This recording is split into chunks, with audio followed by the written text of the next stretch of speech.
Our liberties we prize, and our rights we will maintain. This is Iowa Civil Rights History Podcast, where we tell stories about the contribution Iowans and the state of Iowa has made to advance the civil rights movement. Past stories are being told, present actions will be highlighted, and preparation for the future will be discussed. Here is your host, Eric Nyange. Welcome to the Iowa Civil Rights History Podcast. My special guest today is Stanley Griffin Jr. He's one of the three kids of the great Iowa civil rights pioneer Edna Griffin and Stanley Griffin Sr. Welcome to the show, sir. Well, thanks. I want to talk about your father as well, too, today. I want to tie both of their stories together from birth to the time they met. I'm excited to talk about my dad because really all the emphasis has been on my mother, and it was only on certain events of mother. And what we want to do is expand people's understanding of who Edna Griffin was. She was a brilliant tactician, brilliant woman, and she made sure her children were very well educated and that we had the ability to communicate and be with all types of people. What year was she born and where was she born? Carlisle, Kentucky, okay. I guess, and she was born, I think, I'm sorry because I don't have it in front of me now, but I think 1909, I think. 1909. Okay. And what's interesting, I was doing research on birth certificates. A lot of times they didn't issue birth certificates for blacks at that time. They would have some witnesses who would certify this is when she was born on this date in this place, and that's what I have. I have a birth certificate, but it wasn't her original birth certificate. And what I found is with a lot of blacks, that's the way it was. Mm-hmm. And then she moved to New Hampshire? Yeah, they moved to New Hampshire. Her father was kind of a farmer. He worked on the dairy, and he ended up being a show horse trainer. And he became a fairly famous horse trainer up and down the East Coast. Her family was pretty much of a middle class family, lived in the country, so to speak. So she didn't grow up in the big city. Okay. And another interesting thing that she also grew up in the area where she lived. There wasn't a lot of churches, but a lot of the churches would not let blacks. There was mainly a white area, and they wouldn't let them worship there. But the Unitarian Church allowed them to worship there, so that's where she. And so she'd been a Unitarian all of her life. Okay. When Dad had more Baptist background, Mother had a Unitarian background, so that's how we all came to Unitarian the faith, particularly when we moved here to Des Moines. The church that the first Unitarian church just became our home, and it felt very natural for me. Okay. So. And I see they have Edna Griffin Hall in the Unitarian Church here. Right. We just saw that. They just dedicated the main hall to the Edna Griffin Hall, and they're getting ready they're doing some portraits, some paintings of Mom and Dad and posting them in the church. It's a great honor. I mean, it's just so thrilling to me. Okay, so she'd been a member of this church from the time they moved here in 1947. Whatever. Yeah, I'm not sure if it started quite that early, but as long as I've been around, I don't know if it started when she first got here or not. Okay, what do you know about your grandparents on your mom's side? Well, now my grandfather's story is interesting too because he came from a large family, 10 kids, and at one point, because the times were tough. At about 14, they told him he had to go out on his own. He had to leave the house. Yeah. Okay, so that's why he started working on farms. He started working on farms, and then he became the dairy foreman. Evidently, horses were introduced to him, and so he just naturally took to that and slowly worked himself into one of the most famous horse trainers up and down the East Coast. And I actually had a picture of one of the horses that he trained. Beautiful show horses. What do you remember about your grandmother? I don't remember anything. Was she alive when you were born? Yes. Okay. But the history is that I think my mom, after leaving the house, was estranged from her family. When I was born, I was in Iowa, and they were back east in New Hampshire, and they're kind of upset with Mother all along. So she was doing her own thing. got involved with civil rights, the Progressive Party, and the Communist Party actually as well. And that, that didn't settle well for her dad. And I'll give you an incident of what happened. When she was doing her civil rights here early in Des Moines and elsewhere, the FBI started getting interest with her. At one time, went to their house to her father. Oh, wow. And was asking questions. Did they know that she was a communist? Her dad did not take that well. And so that kind of froze their relationship a bit. Where did she graduate high school? Was that in Massachusetts? It was in, I think, New Hampshire. New Hampshire, yes. Okay. And then she went to Fisk University after that. Right, Fisk University, which was a top school for blacks at the time. That was, 1928 when she went to Yeah, it was Fisk? about 1928, and approximately in that time. Because I did not know she kind of got introduced to that civil rights. Well, you could always you could figure that was a natural type move. This was Fisk University was an all black school. Yeah, and it's in the South. It's in the South. Yep. And so it'd be natural that there'd be things happening because there's a lot of discrimination going on. I didn't know she was just so infatuated with civil rights, human rights. It was not only a black-white thing. Fisk University, because that's when your mama met your dad. Right. That's right. Both went to Fisk University. Dad was in pre-medicine. Dad was a self-made man as well because he worked to get his money to go to Fisk University. And he did some jobs on the shipyards and stuff like this. But I believe he financed his way through medical school in Massachusetts. He went to a medical school and a surgical school in Massachusetts. Oh, so after they both graduated from Fisk University, they moved to East Coast? Yeah. Before they came to Iowa. Yes, okay. So they had other lives. Where did they go? Was that in New York? Well, see, now it's a little sketchy where if they both were there at the same time at that time, but they went back there because Dad was in medical school. Keep that in mind. Yeah. And so Mother spent some time in New York. And at one time she tried to join the United Nations as an interpreter. They were not accepting black females as interpreters. That did not work out, okay? Oh, wow. When did they get married? Do you know?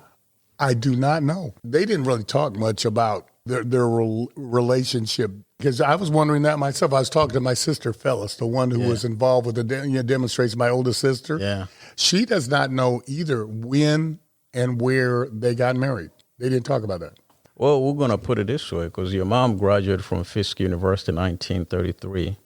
We're going to say that's the time they got married, 1934, right after that. Yeah. Well, no. Yeah, that is what you would think. But as I said, they didn't really talk. And we're pretty young too. So what do we? It was nice to sit down with the microphone and said, "Okay, parents. Yeah. What did you? Where were you?" Know. But anyway, I'm sorry that because we're trying to stitch together every year that they were together, but it wasn't that type of thing to do that. They didn't really talk about that. Now, your mother, you say she had 4 brothers. Yes, they may have been the oldest, incidentally, and she was the only girl in the family. Oh, really? She was the oldest, and they were younger. Some of them visited us in Iowa, and I met some of them. Some of them I did not. I have pictures, and I've talked to my cousins and stuff like that. They all did very well, very intellectual, doing quite well. Your parents moved in Des Moines, Iowa in 1947. In 1948, the Katz drugstore case. Right. Pop up. So it's like your mom just hit the ground running. Well, here's another one for you, and we're still trying to figure out the order of this. Everybody knows Mother as a WAC, Women's Auxiliary Corps, which was in Fort Des Moines. That's the only place that they trained officers was here in Iowa, incidentally. Yes, and a lot of people are familiar with that because they've seen a picture of her in her uniform. Yeah. I think she came to Des Moines before Dad because, as I said, Dad's been involved with medical school, so she was in the WACs. Yeah. Because I was trying to figure out what the world brought Dad and Mom to Des Moines. Yeah. And they didn't talk about that one either. There's a reason they settled in Des Moines. Dad had earned a MD medical degree back in the East Coast and did his internship in Wilmington, North Carolina. And so he successfully completed everything he needed to do to be an MD in North Carolina. But they would not allow him to admit his patients to their hospitals. And then to be told that you cannot admit your patients in their hospital, he was devastated. But I think Mother had convinced him. See, Mother, I think, had been exposed to Des Moines before that and maybe had known about the osteopathic college there and said, well, listen, you're going to have to get yourself together and maybe, move to Des Moines. We're going to move to Des Moines. Yeah. And you're going to set up practice in Des Moines, okay? So there's a period where he was I'm sure he was kind of depressed because what do? You don't just, Yeah. So he came to Des Moines. Did he have to go back to college for the medical school? No, he had a relationship with Still College. It was called Still College. The osteopathic medicine school here was called Still College at the time. Yeah. Yes, he must have taken some class there, but he must have got credit for the medical training he had. The class he got from North Carolina. And he ended up being an instructor. He never talked about that at all to us. And he finally opened a practice on the east side in 1948. I even got a picture of his Gordette Brown, his first patient and stuff like that was over on the east side, right by the Capitol. He had an office over there is what's going on. We established that your mother was born in Kentucky 1909, graduated high school 1928, went to Fisk University, graduate day 1933. That's where your mom and your dad met.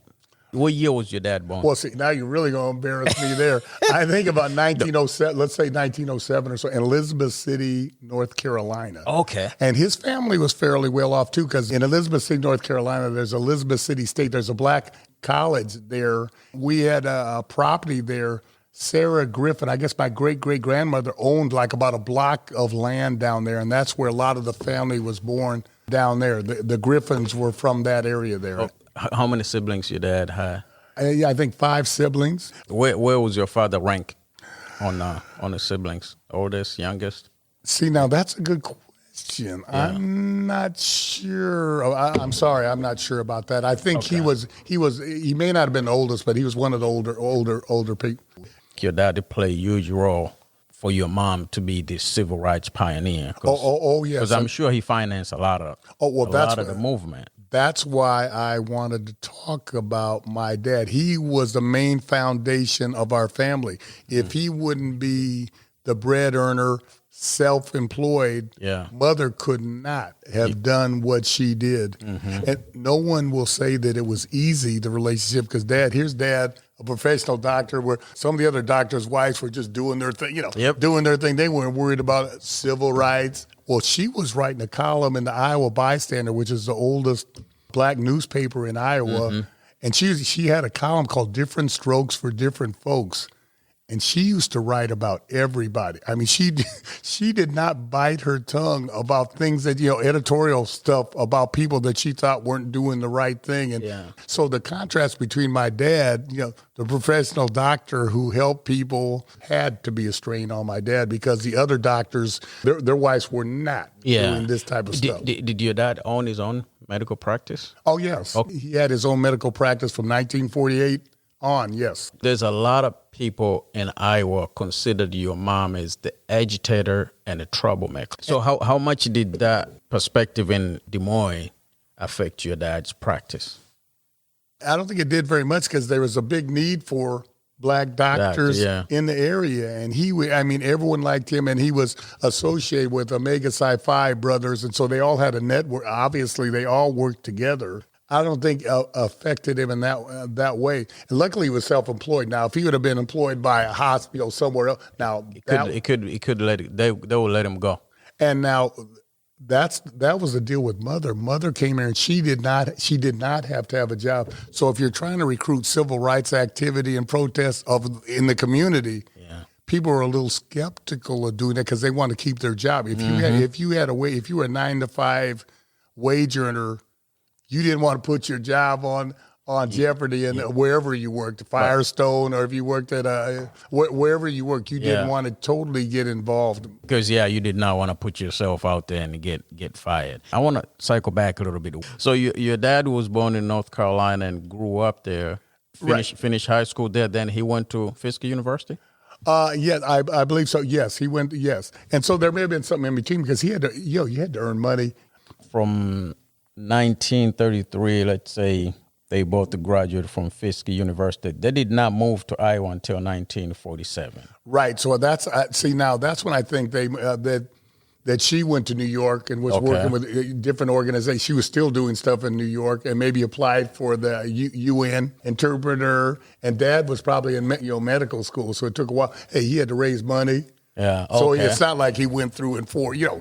I don't think he went through in like 4 years. So there's a period there. Yeah. And so I've been trying to piece together where they were and when, but they didn't. It's not like they outlined for us. 1947, they decided to move Iowa, and then they ended up called Iowa home for the rest of their lives. Right. Well, what happened was, we moved on Third Avenue, right by where Mercy is. Okay. Now, actually, Mercy annexed where our house used to be. Well, at the time in Des Moines, we first lived on 3rd Street, but we bought our house on 44th Street. It was redlined. Dad could not buy his own house. I find out that he worked with the Hansons, the white farmers. They bought the house, and Dad paid them for the house. That's how we moved into the house. That's how we got the house. Oh, wow. We moved in at night to 44th Street, and they erected a 6-foot fence around our backyard the next day, incidentally. What year was this? This was at about 1957 or 1958. Oh, so your dad wanted that house, but he cannot buy it. Well, yeah. Well, I mean, that was a typical story with a lot of black families. You were redlined as far as where you bought them. So, as I said, in order to be able to get it, someone else bought the house for us, and Dad paid them. So, did you guys act like renters? No. Okay. No, we owned the house, and that was only between us and the Hansons who bought it, really. Yeah. And I'm sure they were a little bit stunned to see that there were some black folks living next to them. So now, did the Hanson have to put their name on the deed? No, they did. No, they trusted Dad enough. They were close, and Okay. I started school at Windsor Day School, which was a very elite school. See, I didn't realize that I was going there with kind of the lead Des Moines. That's where I went to school, was this private school. And they shipped me over there by cab.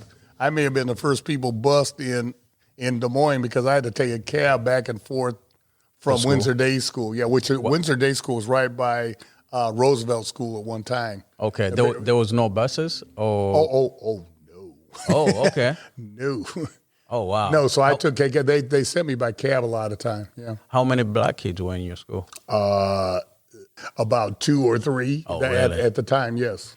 I didn't think it was anything different about it, but I look back and go, wow. I did not know this. Your sister was born almost immediately after your parents moved to That's correct. Iowa. No, that is correct. Yeah. Yep. And so she was involved with the Katz drugstore. Yeah. She was a person, the infant that was talked about when. And another thing about the Katz drugstore incident from 3rd Street, we told you we lived on 3rd Street. Yeah.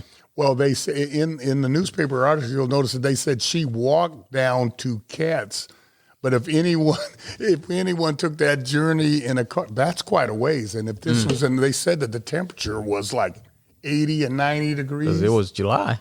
That was hot. That is a long way. No wonder they needed something to drink. Because I when you hear the story, you don't really realize how far they went. And she was in a stroller. She said they walked down in a stroller. Mm-hmm.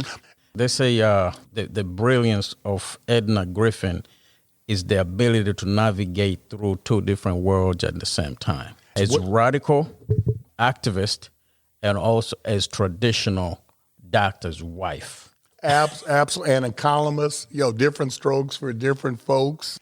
I want to get back to the FBI before we go to the Katz drugstore case. All right. So your mom was a member of the Communist Party. Back in those days. And what's interesting is we call it Progressive and Communist Party, yes, which incidentally, I had no idea. Which that will make the federal government very nervous. That's correct. And they start looking into your mom. Actually, they thought she was radical enough for the FBI to start looking into her. And they were watching her for about 10 years at least. We did do a Freedom of Information request and have the files. But see, what I'm saying is, this is what it showed me that she's like 3 steps ahead of them, and she's not doing anything illegal. They're watching her very closely. But here's the deal: after all this time, they had nothing on her. Yeah. She knew that this was going on. The FBI say from 1947 all the way through 1965, they had about 400 information collected about your mother. Oh yes. And like I'm saying, she was like 3 steps ahead of what they were doing. So let's get to the most famous case. At this point, in 1948, Katz drugstore, they were already been sued about 14 times. Absolutely. And they won all these cases. And they were arrogant about They didn't care. So they were bolded with all these wins because they were not hiding. They say we do not serve colored in our restaurant. Absolutely. And they won all those cases. Right. Your mom knew it. Right. Had studied that and studied the law that was on the books from 1884 or something and said, okay. Yep. And that's why it's funny. The more I read about the case, Katz tried to use that your mom was causing trouble. Oh, she could go anywhere else to get a drink, but she chose that store. Your mom chose that store purposefully because she knew the history. Oh, obviously. It wasn't a coincidence that she walked in there. She walked in. So this was pre-planned. Oh, yeah. We're going to walk in there and we know they're going to refuse to serve us. And then they wanted to say that she's a rabble rouser and she wanted to disrupt her, that she was just a typical thug, hoodlum. Yeah. On July 7th, 1948, your mom and 2 other guys, John Bibbs and Leonard Hudson, walk in the Katz drugstore. They sat down. They ordered drink, ice cream. And actually, the waitress was going to order until I think the manager saw that and said, wait a minute, you can't do, And they were straightforward with them. We said, we're not serve colored people.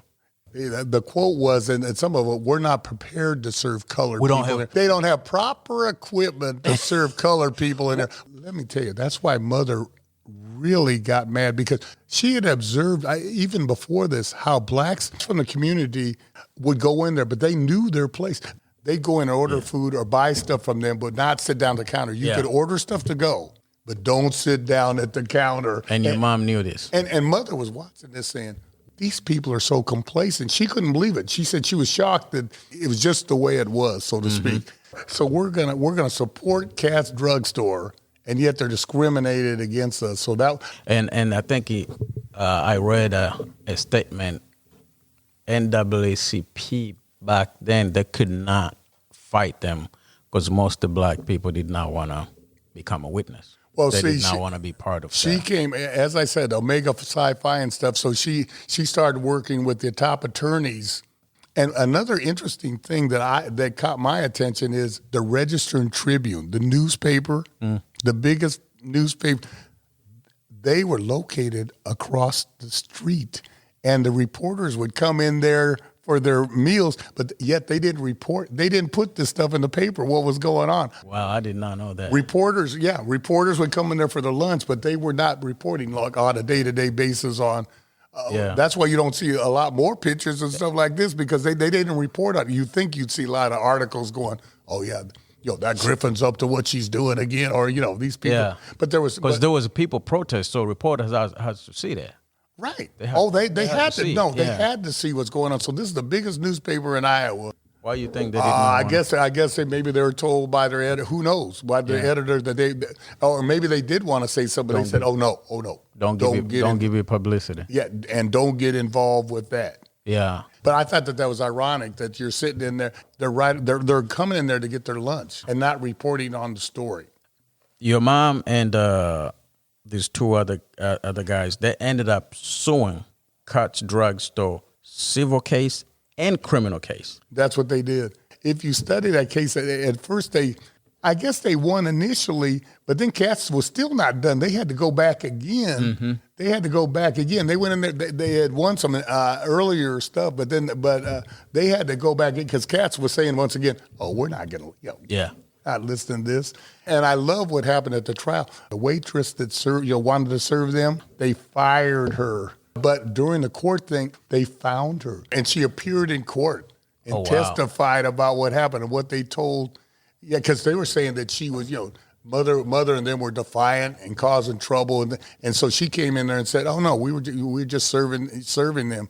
They wanted her to disappear, this waitress to disappear while she resurfaced because it was going to contradict with their story. Oh yeah. And they had won. They were so confident about them. They'd won every other time. Yeah. The case, actually, they filed the case like 3 days after they got denied to get their ice cream, get their drinks. And the case was held in court on October 6th of that same year. And, but it was going on for a while because Katz was not accepting of course the decision at all. So they had to go back and Mother found anti-Jim Crow organization to fight, fight that. Even got more support from the community is what's going on. Yeah. So, and then the Iowa Supreme Court issued the decision, and court basically was on your mom's favor. Yes. They finally enforced the laws that were in place all along for people. Mm-hmm. That's what's interesting. I just want people to know that the law had been there, but since I guess you had to 1884. Right. They just haven't, and they just never enforced it is what was going on. Yeah, there's basically was no punishment for discrimination. But another thing that I thought was very interesting, telling was, did you see what they awarded them? That was curious. Was that like $1? There was $1. Then the most that they got was $1,000. I mean, yeah, and I don't think the money was the point, but they could have hurt them with.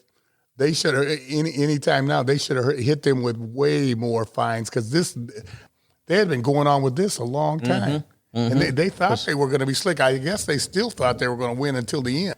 And then they said, okay, we're going to drop this. So they finally said, okay, after a while, okay, we're going to drop this. We're going to let black people, and so we can make more money. This is wait a minute. It makes them earn more money. If it was me, I'd say we'd boycott. No, we're not going to, even if we won, we ain't going to Katz. We'll go somewhere else because if you don't want our business, we ain't giving it to you. And I don't think your mom and the other two guys real cared about the money than changing.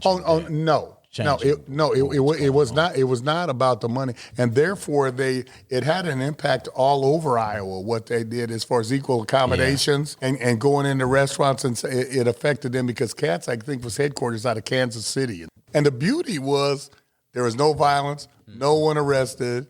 It was a white and black protest together. That is the brilliance about my mother. On the Katz drugstore, I want to throw something in here. I want to give a shout out to Roxanne Conlon, attorney Roxanne Conlon. We were here for a celebration a few years ago, and she took us to me and my sister, the girl that was involved with this project, to lunch. I did not know. She advised us that she worked at Katz as a waitress at one time. This is a civil rights attorney here in Iowa who's very well known. And she worked at Katz and became friends with Mother and started help sponsoring stuff that she did. Subsequent to that, her and her husband bought the building at 7th and Locust and decided to rename the building the Edna Griffin building. That's why it happened. Oh, wow. And so, I mean, I'm so proud of that, and I just want to give her a shout-out that I'm proud of her. That's what Mother's all about, the coalition between whites and black. That's what it takes. That's what changing your community means. You have to get everybody involved. Shout out to Roxanne, man. Yeah, and hopefully she'll be listening to this because I really appreciate people sticking their neck out and helping each other, and that's what we need to do in the future. When people call your mom the Rosa Parks of Iowa. That's going to start something, and that had been going on for years. And we're going. They finally corrected that because what Rosa Parks did was like 5 years, 6 years later than that. So Rosa Parks is the Edna Griffin. It's technically it's the other way around. And then Wayne Ford, incidentally, he's a organizer here in town. Now, this is something a lot of people did not know, that they got together on a phone. They got Rosa Parks and Mother and Mom on the phone, and they were talking to each other. Oh, really? Oh, yes. And he said that Rosa said that she was proud of Mom, and that she was proud of Mom as well. The dynamic. So they did have a little conversation on the About phone that. about what was going on in the protest and stuff like that. Not about that she was getting all the accolade. Technically, it was the other way around. What was the backlash your mom got from the people in Iowa for doing what she did? Because what she did was honorable, but not everybody accepted it. Oh no. I mean, well, see, that's a delicate topic there, because at the time, as I said, 1947, there's some people resented her stepping forward for change. And I know your parents did not talk a lot about this stuff, but did you hear anything? Was there any threat on your mom's life, your dad, your family? Yes. Oh, yeah. She was fearless. Let me say this. She was fearless about stuff like that. As I said, the next day we moved in, they were erecting a fence. But they also threatened, we found out that there's a church right down the street from where we live, 16. I won't mention the name of, but they had a meeting to talk about burning a cross on our lawn. Oh, wow. Okay, but besides that, she probably received all kinds. You can imagine she received all kinds of threats for what what was going on. But she never came across as being upset. Let me back up a little bit. Your sister Phyllis was born in 1947. Yeah. Then your sister Linda Was born 2 years. We're 2 years apart. 2 years apart. I was born in 1951. Okay. And I was the baby. So a mother of 3 kids, the foot so deep in activist. How was that for you guys growing up? Now, that's a kind of a controversial question there. You really try to push the edge now. but yeah, because I was just talking to my sister about this topic. A lot of times, well, I was the youngest also, the baby, and I sometimes I felt she was not around. I mean, I think one of her kids was her civil rights work, and then because we're looking around going, well, where's mom? She's either organizing, she's dealing with other people's issues and stuff like that. And so that was kind of the more I look back, when you're a kid, you don't really think about that or the effects on you. But recently I've been thinking, she was not around. She was married to the movement. Yes, when she was into the movement, she went deep into the movement and was going to help them. And I'm not sure if she was totally aware of the impact on Dad and the kids a little bit. Yeah. And that's why I certainly want to talk about my dad. He held down the fort. As I've grown up, and I was reflecting with my sister Phyllis recently, I said, a lot of times Mom was, not there. I'll give you one example, but this is one that I guess was still bugging me as of today. I played cello from 4th grade all the way through high school, and I competed. They had competitions, solo competitions. And this is when I was at Roosevelt High School, and I had a solo. It's memorized and stuff like that. But Mother was my accompanist, so I'm sitting there waiting. There's other people. Everyone was performing, but she hadn't got to where we were. The room where we were yet, right? So I'm sitting there, waiting, Looking for her. Mother never shows, and then they say, "Well, Stan, you're either going to have to perform. What are you going to do?" I did my solo without an accompanist and got my blue ribbon. But what's really weird, after that happened, I went home, but I don't recall she said, "Stan, I'm sorry I couldn't make it. Here's what happened." She just went on like nothing happened. I'm going, damn. I mean, because that was, think about that. I was a young kid, and I'm going. My accompanist did, she was so obviously had something going on, or she just plain forgot it or something like that. But just and you go like, you got something to tell me, Ma? yeah. I mean, that's what I'm talking. I mean, just stuff like that. I mean, because I don't recall. And then there was one other instant was going on where there was a job opening at AT&T or something like that. Yeah. And we had to take a test and do all this. So I took the test. Everything cool. I think I passed. Everything was cool. I come back and said, "Well, Mother, how about that job?" Evelyn Davis's son and I applied for the job. I didn't know this, but he said, "Oh yeah, we gave it to Evelyn's son instead of you. I didn't need the job." So wait a minute. I'm going. You could have given me a heads up. Absolutely. He probably needed the job, but I'm saying, give me some idea. Consult me or do something about it. Like, it's stuff like that. Yeah. But at the same time, don't feel too sorry for me because I took horseback riding lessons. I took art lessons at the art center. I did all kinds of stuff, but you would like to, I have no problem. Just talk to someone. Will you, But if you look in a bigger picture, you took the heat for the whole state. Right. I'm sure like Martin Luther King's kids were probably thinking the same thing. They're absolutely. Going, where's Dad? They're seeing him in the paper and the news all the time and saying, it'd be nice if I saw my dad. Right? Yeah, absolutely. Do you think as a black kid growing up at that time, you grew up a little bit privileged because of your parents' background? Heck yeah, yes. Okay. Wait a minute. Did I consider at the time? Compared to other black kids, did I consider it privilege? Yes, I would say so. Your mom lived to be 90. Right. Very great life as far as I'm concerned. It was, and it's kind of amazing she lived to be that long because she was a diabetic. Oh, wow. She had to take, I think she took shots. She was a diabetic and she loved chocolate. Oh, she always, and then when I tried to check her on that, I said, Mom, you don't need to eat that chocolate. Mind your own business. You know what I've done for this state? That's right. Don't tell me what to do. That's basically what she did. She put me down when I was trying to protect her health. That's kind of what happened to me there. When you get to my age, then we can talk about health. That's exactly what she said, and then I backed up. But then I'd remind her again of, So she was taking those shots every day? Oh yeah. And she was out here not making excuses, just keep fighting. Oh, no, that's correct. She fought until the end. Boy.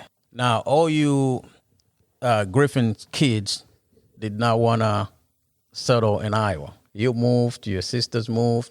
Why you guys did not want to? So you're getting touchy. What, you think you need to ask that question? Griffin made history here.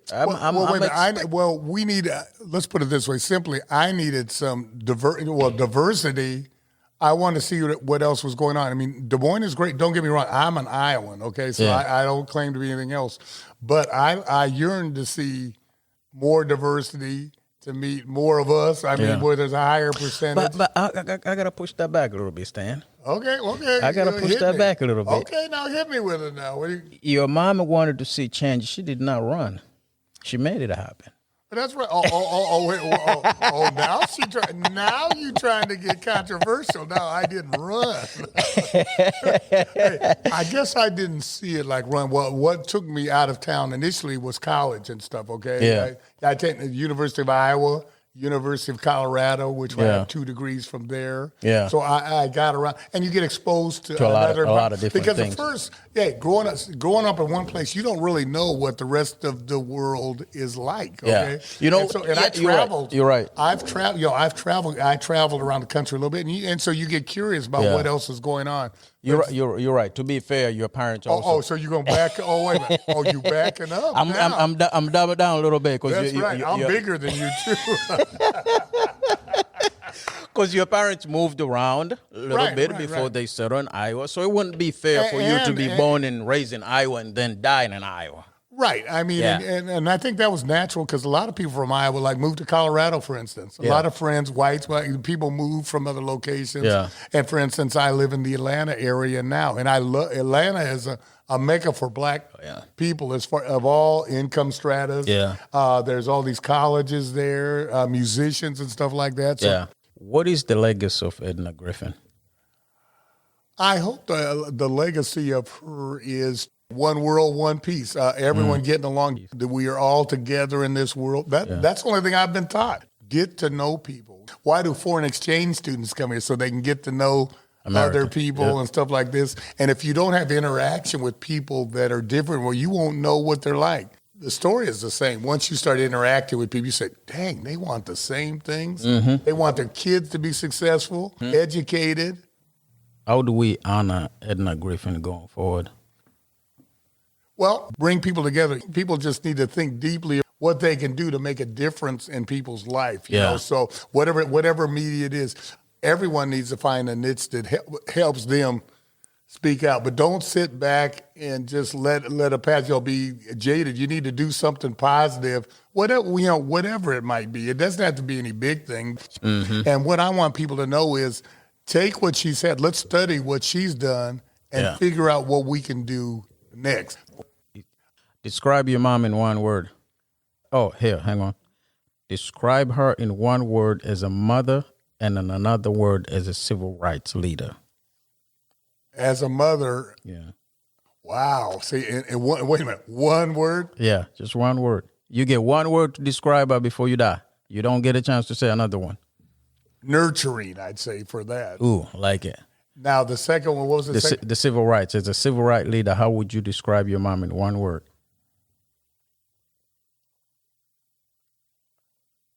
A warrior. Ooh. Describe the same question to your father.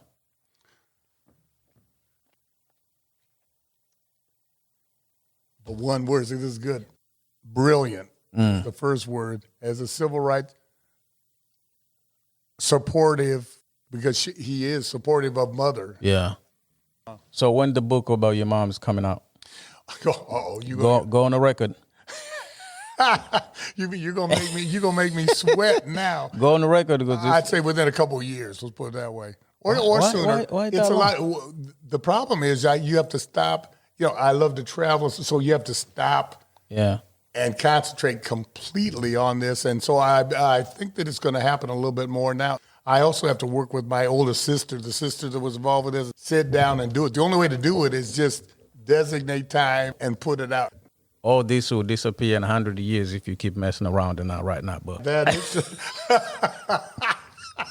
man, you trying to make me feel bad too. Well, I'm gonna have to I'm gonna have to go home right now and start typing typing this, which is good. I mean, pressure is good. yeah, I'm ready. We put that on the record. So you say by December 31st, 2023, the book. No. Oh. You said that, but no, but I'm gonna be. It's gonna be underway at that time because I do realize that I need to finish my business, and it's a top priority for me. Please, because you guys are, you and your two sisters, the best people to tell the story about your mom. That absolutely, because I don't want other people trying to tell the story of who she was because they have no idea who she was. And which is going to happen. If you don't tell the story, somebody else is going to write. So we'll do it. Yeah. I'm on the let's say I'll be started definitely before then. We'll Tonight. see if we can get it published. I know it.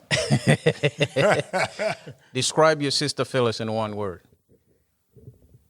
Wow. One word. One word again. Yeah, one word. Wait a minute. See, I can't pronounce this. Cerebral. Cerebral. Yeah. Very, very bright and very much into thought about stuff because she's a professor. So Okay. How about your sister Linda? Wow, that's a guy. Man, you for that. See, this is kind of tough here. Creative. Okay. Describe yourself in one word. Nuts, maybe. Driven. Okay, wait a minute. Driven. Oh, okay. Thank you very much for your time. Thank you for your father, Stanley Griffin Sr., your mother, the well-known activist, the civil rights pioneer in Iowa, Edna Griffin. You heard here first, man, from Edna Griffin's own son, Stanley Griffin Jr., talking about the family legacy. And what I want to say, people, Iowans, let's get together. Come together. Forget all this fluff about what people try to say on the internet. So let's come together. Help somebody doing something. Yeah. Let's do it, okay? Absolutely. Man, thanks for listening to Iowa Civil Rights History Podcast. That was Stanley Griffin from the great Griffin family. Until next time, be safe. Bye.